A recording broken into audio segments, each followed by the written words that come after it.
धनुषामा जुन हाम्रो खानेपानी सरसफाई पर्यावरणको यो समस्याहरू, भौतिक संरचनामा रणनीतिक लगानीका कुराहरू र यहाँका सांस्कृतिक धरोहरको संरक्षणको सूचीकरणको कुराहरू, यो कुराहरूमा र विशेष गरी अर्को थप जनकपुर रेलवे र जनकपुर एयरपोर्टलाई अझै अत्यधिक रूपमा रणनीतिक रूपमा आर्थिक लाभ आउने गरी कसरी प्रयोग गर्न सकिन्छ, यो कुराहरू विशेष प्राथमिकतामा रहनेछ।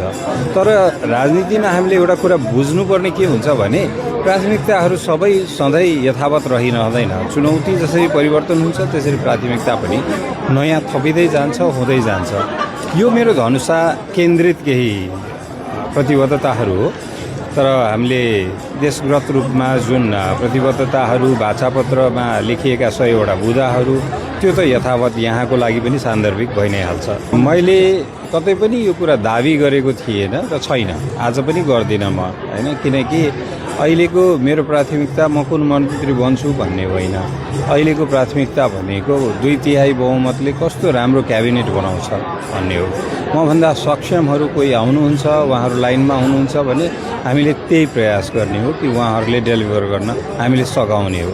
त्यसैले गर्दाखेरि पुरानो राजनीतिक दल जस्तो चुनाव जित्न बित्तिकै शक्ति केन्द्रहरू धाएर मन्त्री पद पड्काउन पाइहाल्छ कि भनेर त्यो हामीले त्यो राजनीतिक अभ्यास गर्दैनौँ। जब मलाई मेरो नेताहरूले भन्नुहुन्छ, रवि दाई वा बालिनजीले भन्नुहुन्छ कि तपाईँ यता क्याबिनेटमा बसेर काम गर्नुहोस्, म आफ्नो बौद्धिक, मानसिक, शारीरिक रूपमा सक्षम छु। जुनसुकै एउटा पर्टिकुलर मन्त्रालय होइन, म विशेष केही मभन्दा सक्षम रहनुभएका डाक्टर स्वर्णिम वाग्लेहरूको जिम्मेवारीमा पर्ने मन्त्रालयहरू बाहेकको अरू जुनसुकै मन्त्रालय पनि हामी सम्हाल्न सक्षम छौँ।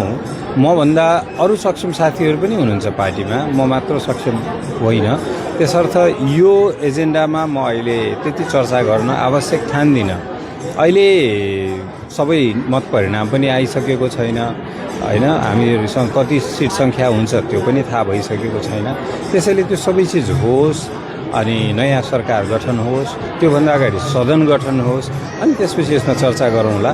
हुँदै गर्दाखेरि तपाईँहरूले थाहा पाइ नै हाल्नुहुन्छ र तपाईँहरूको जुन कामना छ, तपाईँको प्रश्नमा पनि एक किसिमको शुभकामना लुकेको छ, त्यसप्रति म सम्मान राख्दछु। हेर्नुहोस्, गठबन्धन दुई किसिमको हुन्छ। एउटा सङ्ख्यागत गठबन्धन हुन्छ, अर्को सैद्धान्तिक गठबन्धन हुन्छ।